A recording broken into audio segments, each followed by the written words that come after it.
Say my name. I am awake. I am the danger.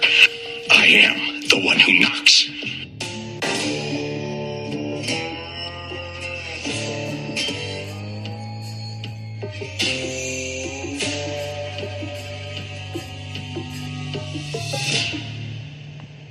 Welcome once again to Breaking Into Breaking Bad. Clifford and Caleb Humphrey. We are back. We're taking this season a little slower, maybe going every other week. So it's been a little while. We are easing our way into season 4 because we know that we, like you, our listeners, or maybe just one listener, we want to savor this. We don't want to binge and just knock it all out. We want to be able to just draw it out for a while and really enjoy it. So today, what are we doing? Today we are breaking into season 4, episode 2, 38 Snub. This is the episode that begins with Walt buying a gun, and not just any gun, but a gun that's had its serial number wiped off. And he seems to be pretty paranoid that Gus is going to kill him. And so he, in Heisenberg fashion, seems determined to kill Gus before Gus kills him. And he tries to get to Gus through Mike, whom he thinks could be turned because he's himself feeling a little paranoid and insecure, perhaps, in his position with Gus. So Walt tries to approach Mike to see if he can get him to turn around.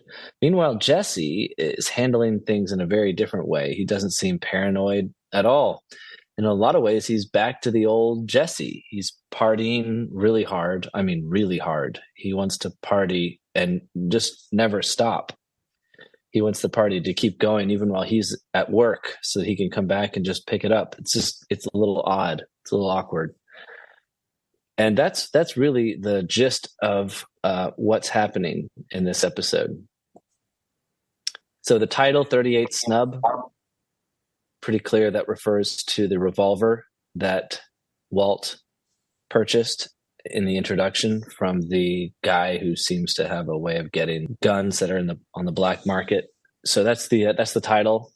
Anything else we want to add? It's funny when you're a kid and you get your first, play gun and you are practicing your draw. It reminded me a lot of when, for those that didn't see it, when Walt purchases the gun, he tries to pull it out of his pants and to see if he can able to pull it up real quick for a quick draw. And the guy that sells him the gun is like, you'll want to work on that a little bit. It just reminded me of when you're younger, at least for the guys out there, what it was like right. It's not as easy as it looks. No, it's not. It's not. And you got to practice. And you don't want to do the cross your body draw, right? I mean, you're losing time there. And anyway, okay, well, so we're already discussing the introduction. I think one of the things to note about this is the guy who's selling it, he somehow is connected to Saul. I guess Saul regularly has to supply his clients with weapons. And the guy seems to think of himself as a moral person though he's selling guns on the black market, he says that, it's only for defense, right? And Walt says, yes, it's for defense.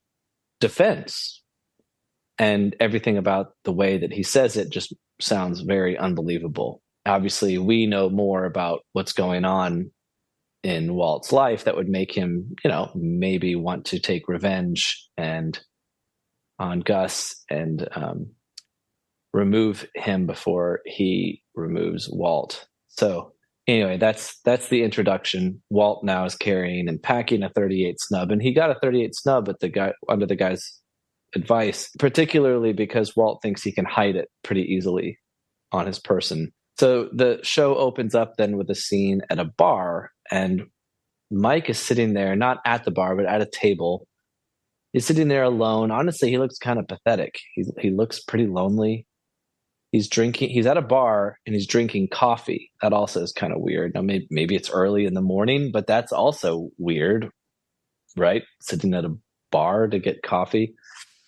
And then we're just kind of reminded, oh yeah, Mike doesn't really have a family.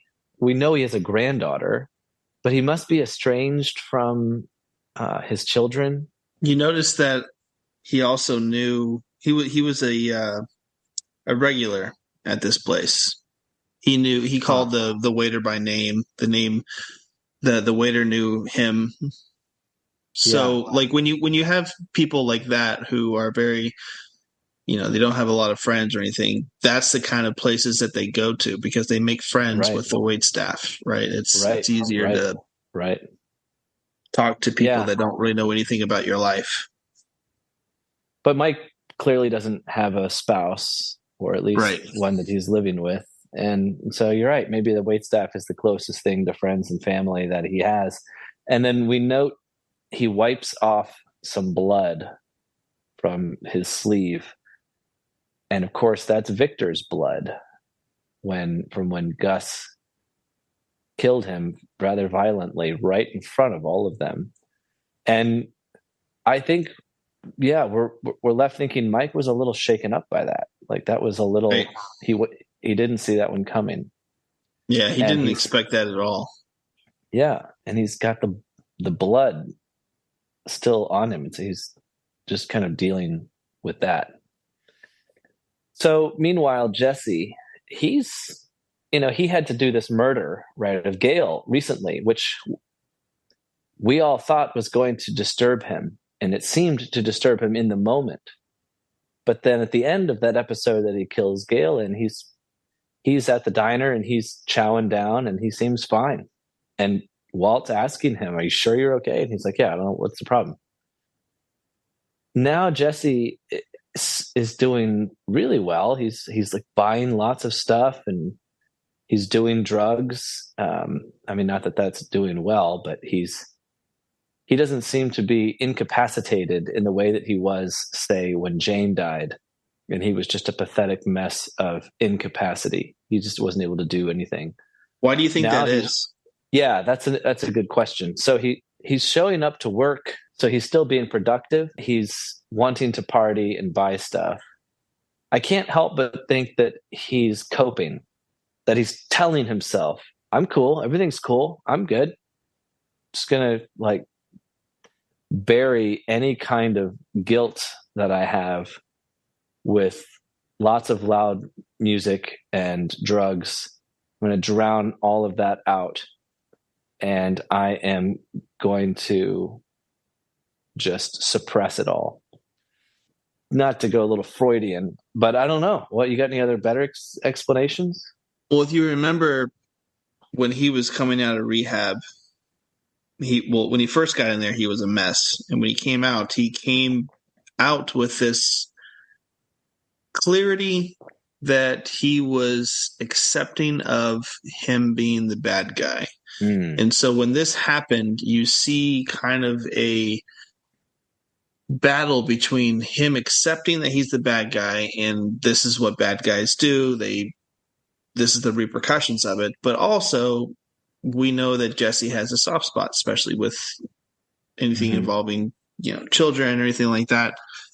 So him trying to suppress kind of what you're saying, what's going on with the loud music and the having all the friends over and the people he doesn't even know over, just to kind of keep his mind busy and accept hey, this is what you learned. You're the bad guy. Don't worry about it. Just keep going. Just try to, do good at work, do all these things. But then you see later at the end of the episode, it kind of crashes down. I mean, it's sad to see him sort of revert in a lot of ways to a lower form of himself, but it's sadder still to see him corrupt his friends. So Badger and Skinny Pete show up to hang out with them, and he shows them his new sound system, and they're pretty impressed. And then Jesse pulls out drugs, and Badger and Skinny Pete are like, no, man, like, we're doing the 12-step thing. Like, we're not doing that. We're not doing that. And Jesse freaking tempts them into doing drugs. And he corrupts them. He doesn't do what's in there, what he doesn't seek their good. In a way, I mean, I don't know, maybe he feels better about it himself to have company and doing it with him. And then he has them, go into the highways and byways to find, like, who were those people? Just the most random people. And it's not like he's living in an apartment downtown. This is like a suburban house. Right. And he's just got like neighbors. Yeah. And I'm thinking, how are the cops not called like the first night? So anyway, that's happening at Jesse's house. And then he gets up in the morning and goes to work and tells the Skinny Pete and Badger, like, hey, have this party, back up and running by the time I get back. And he gives them lots of cash and says, buy everybody breakfast. And then he turns the music up and walks out. It's just odd. I'd hate to wake up that way. Did you recognize anything about that scene specifically? No idea what you're talking about. What are you about to say? Did you see, as Jesse is leaving the house, he just turned up the music, he's walking out, and you see someone's head just pop up. It's like an old guy with long hair, and it kind of focuses on his face as Jesse just walks out the door. I can't say I really noticed, no. So go back and pull up that episode and fast forward to the mark of 1928. I found this out actually like probably a couple times ago of watching this. It's actually Bryan Cranston in a disguise. Oh, really? Playing a guy that's partying at Jesse's house. Oh, that's funny. That's funny. You'll see his face, and it's like right when if you pause it, you're like, oh yeah, obviously that's him. But he's got a whole disguise on. I thought that was pretty funny that he wanted to be at that scene. Well, it's a pretty big party.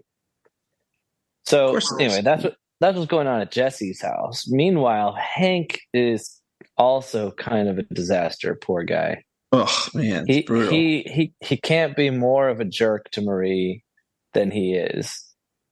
He's got this weird obsession with these minerals, these rocks, these crystals. Minerals, they're not rocks, Cliff. They're minerals. Right. And he knows lots and lots about them. He's like, that's the blue corundum.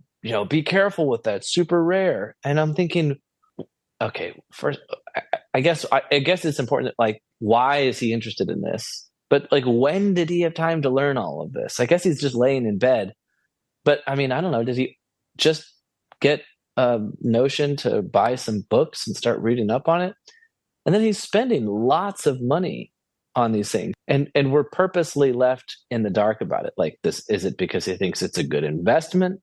Does he think that they have some kind of healing properties or something?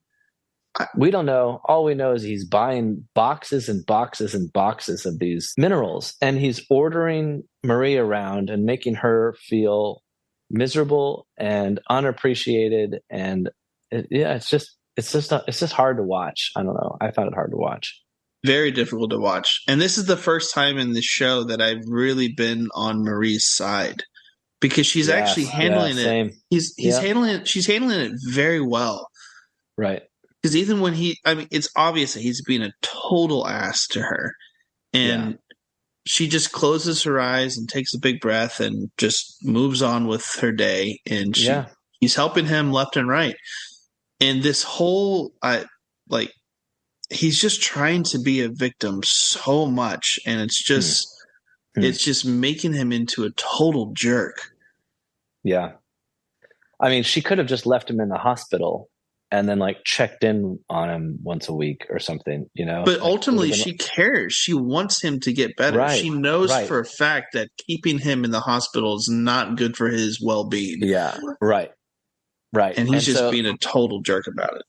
Yeah. We can contrast her actions toward Hank with Jesse's actions toward Skinny Pete and Badger. She's acting in such a way to seek Hank's good, despite his feelings, right? Even when he doesn't want it, she's still doing the things that she knows are best for him. Right. And that's obviously not what Jesse's doing. So she's a friend to Hank in a way that Jesse is not to Badger and Skinny Pete. Right. She's a caregiver, regardless of Mhm. how she's being treated. Yeah. So we know that Walt expects to be killed soon, and that's why he's carrying his gun around. And that's telling about the relationship between them and Gus, right? There's just zero trust.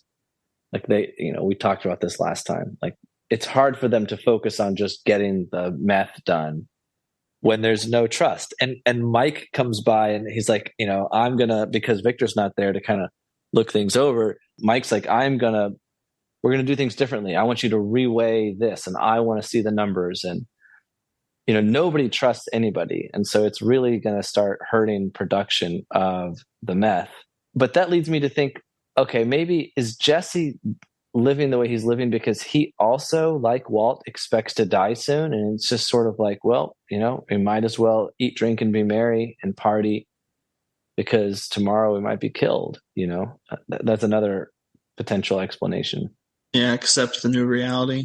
Yeah, right. But also feels like there's nothing he can do about it. Like I just have to wait to get killed sometime. And okay, then we get this random scene with Andrea, who's the Hispanic girl that he hooked up with, or was going to try and he was going to try and sell her meth, and he was going to show Skinny Pete and Badger how it's done. Look, how it's done. Yeah, I can corrupt these 12-step people looking for recovery in their lives. And he builds a kind of relationship with her son, Brock. Right. And she shows up to his house when he's partying and like half, out of his mind. And she waves an envelope full of cash in front of him. And she says, did you put this in my mailbox or something like that? He goes, yeah, it's yours. And she seems conflicted over it. Like, is somebody going to come looking for this? Was this stolen? Does it have fingerprints on it or something? I don't, she's just not really sure how to take it.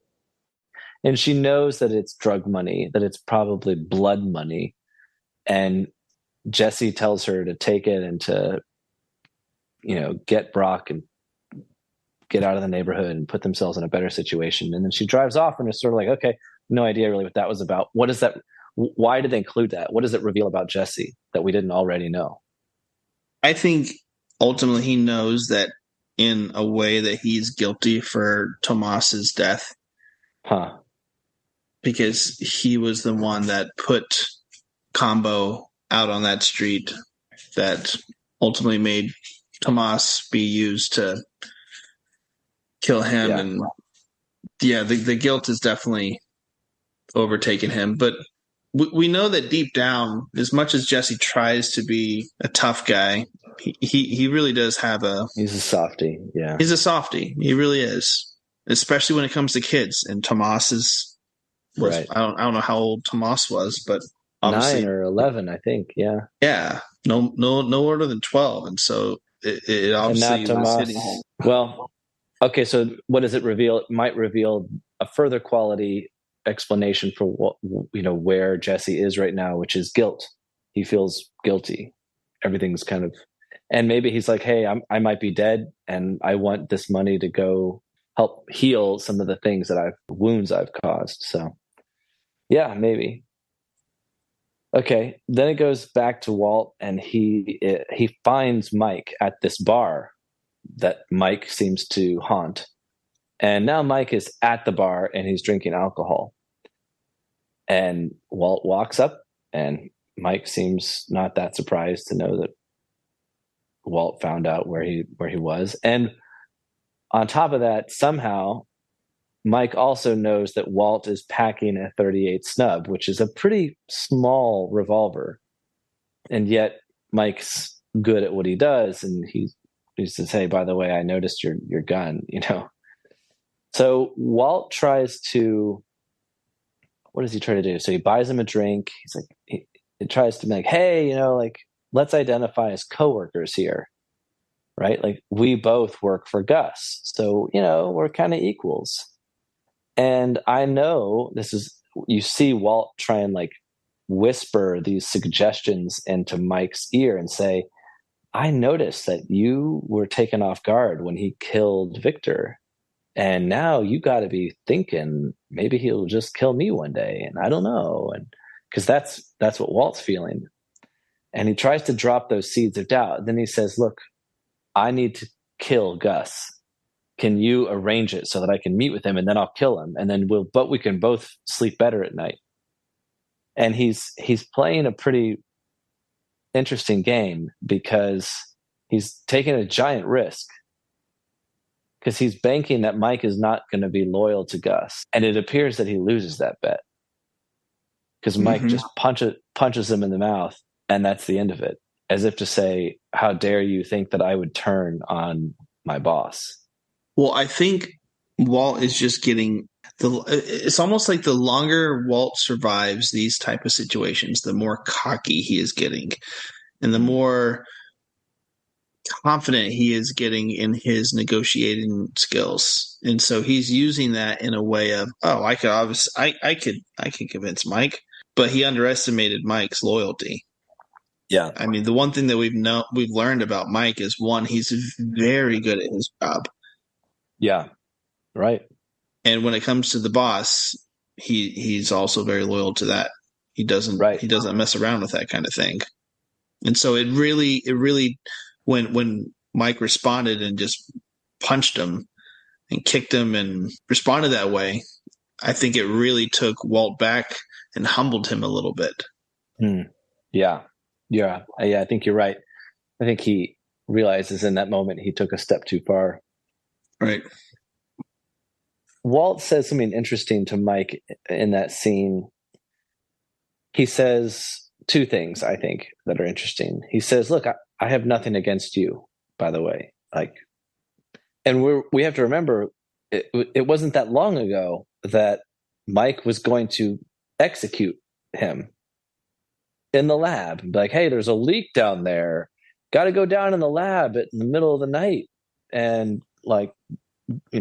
let me shoot you in the back of the head. Like, that was about to happen. There ought to be some resentment that Walt has toward Mike, and yet he doesn't have any. He says he doesn't, and I believe him.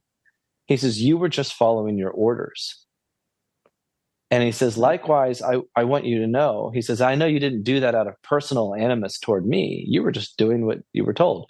And he says, likewise, I want you to know that I didn't kill Gale. I didn't want any of this to happen. I wanted us to, he says, quote, everything I did out of loyalty to my partner. And he's trying to get Mike to sympathize with him and like, if you were in my shoes, you would do the same thing. But it's an interesting statement. It's kind of sweeping. Everything I did for my partner. I mean, it sounds like what he said before. Everything I've done, I did for my family. Now, maybe he's just talking about, Gale and a few things, and not really everything I've done. He's just talking about everything that Mike might know about. But it's still an interesting line because we've been talking about the potential that Walt sees Jesse as this sort of surrogate son of his. Everything I've done, I did for the sake of my partner, namely Jesse.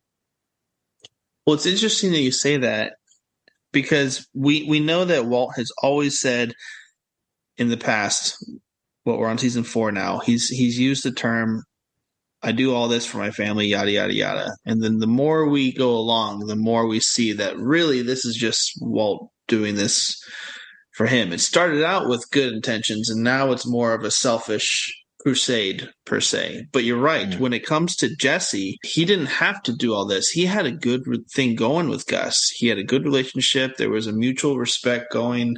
Everything was working well until Jesse brought up the issue that he was upset because of the whole drug dealers using kids. And right. Jesse was upset, so now Walt's upset, and that upset Heisenberg, and it was this domino effect, and Walt really did take that into consideration. He had it pretty good until this happened. So with him telling that to Mike, I actually do believe him on that case compared to him saying, I'm doing this for my family. Like, he really was doing this out of loyalty for his partner. He did not want anything to happen to Jesse at all. But it was a big risk. And the episode ends with, the last thing we see of Walt is him losing that bet. So we're not really sure how it's going to go. Because, I don't know. Mike could go back to Gus and say, hey, this guy's wanting to kill you at the first available opportunity. So we need to get rid of him now. I mean, it's sort of both sides have an interest in killing the other before that one kills them. So that, it's not a very happy place. Right. You might call it a hostile work environment. You might. Yeah. Well, then the last scene is Jesse really kind of strangely being afraid to be alone. The party has gone out after it's been 3 days, 3 full days of partying, and everyone had to leave to go. What does Skinny Pete have to do? Take care of his cat or something? Or maybe that's Badger. I can't remember. But they got to go on and they got to do stuff with their lives. Yeah. Well, what does Skinny Pete say? He goes, I'm kind of pushing flowers here. I ain't proud of it, but it's the God's honest truth. Yeah, that's right. Yeah, he's like, I'm done, man. I got to go home and shower and sleep. I can't just party for more than 3 days. He's like, I'm getting older. But Jesse's begging them to stay. He's clearly afraid of being alone. So we're back to that question. What is up with Jesse? Why is he acting this way? It now seems with this scene that, to be clear, that he's afraid of being alone because when you're alone, the only voice that you hear is the voice in your head. In other words, your conscience. And that might be the thing that he's been trying to drown out with the loud music. Yeah. With the presence of other people. And he's doing everything he can to keep those people there and to keep the music up so that he doesn't hear his conscience. Yeah. And I think he starts crying, doesn't he? Yeah. It's a total breakdown. It's crazy because there is not one moment in this episode that he gives any care at all to money. He gives Andrea the money. He's giving money to Skinny Pete. Yeah, right. It was such a big thing for him, yeah. Right? But there was such a big emphasis on money and where to go, and a season or two ago, and now it's like that's not even a thing on the radar. It's all about just his mental capacity to get through what he's dealing with right now. Yeah. Well, okay, so it seems pretty clear he's dealing with something. Yeah. And he's not dealing with it well. He's definitely not dealing with it straight on. It's more of an indirect kind of a thing. So maybe more will be revealed about what he's dealing with. Maybe it will prove to be his having to commit cold-blooded murder that he's never done before. And so we'll see. I don't know. It's an interesting place to leave off. No idea what's going to happen next. Let's probably watch the next episode, right? We need to. You know what? We should. Let's do it. Let's do it. All right. Thank you, everyone, for listening. If you enjoyed this episode, which I hope you did, please like, share, and subscribe. You can find these episodes on Apple Podcasts and YouTube. And you can follow and contact us, as always, on Twitter and Patreon at Breaking Into BB.